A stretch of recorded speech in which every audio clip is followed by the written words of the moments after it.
Administration unveiled its budget proposal for the 2018 fiscal year. The federal government is expected to spend more than $4 trillion next year.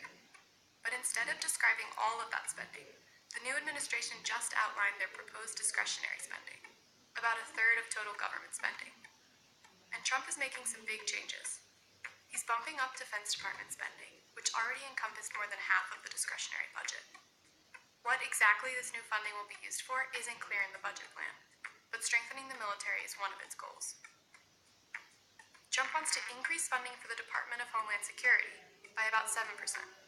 A large portion of this will go to border security technology, including Trump's border wall.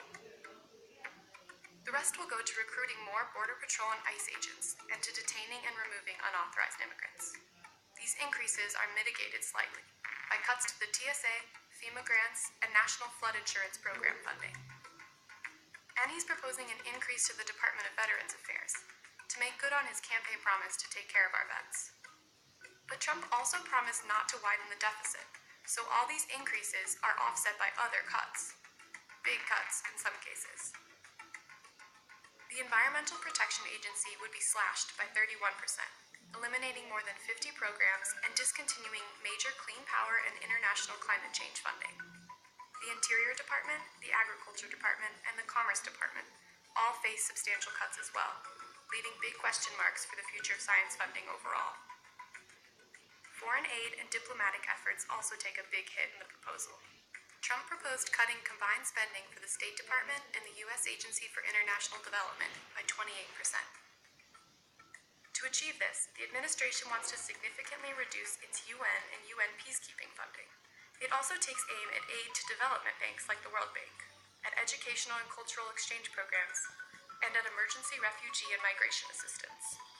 Funding to the Education Department is diminished overall, but the proposal does allocate new money to a private school choice program and to charter schools. And three frequent targets of Republicans, the Corporation for Public Broadcasting, the National Endowment for the Arts, and the National Endowment for the Humanities, which are slivers in the total discretionary budget, face losing all federal funds under the proposal. There are a few inconsistencies, however, between Trump's budget proposal and his campaign promises. He pledged to want to eliminate all disease, yet cut spending for the National Institutes of Health by nearly 20%.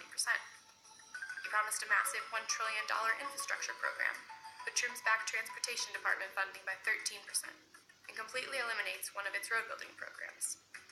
If enacted, these budget cuts would necessitate a large reduction in the federal workforce, although the White House isn't offering precise figures. But lawmakers must authorize government appropriations, and this budget proposal will likely face pushback on the Hill. Democrats have strongly opposed Republican efforts to dismantle environmental and science programs, and were already wary of Trump's hardline immigration policies. And even Republicans have voiced dissent over some of Trump's cuts, especially to foreign aid and diplomacy. The White House and Congress have some time to negotiate the funding levels for the 2018 fiscal year, but they must also meet an agreement over funding levels until then, from May until October 2017. The existing budget bill expires at the end of April, so short-term budget negotiations have a tight deadline.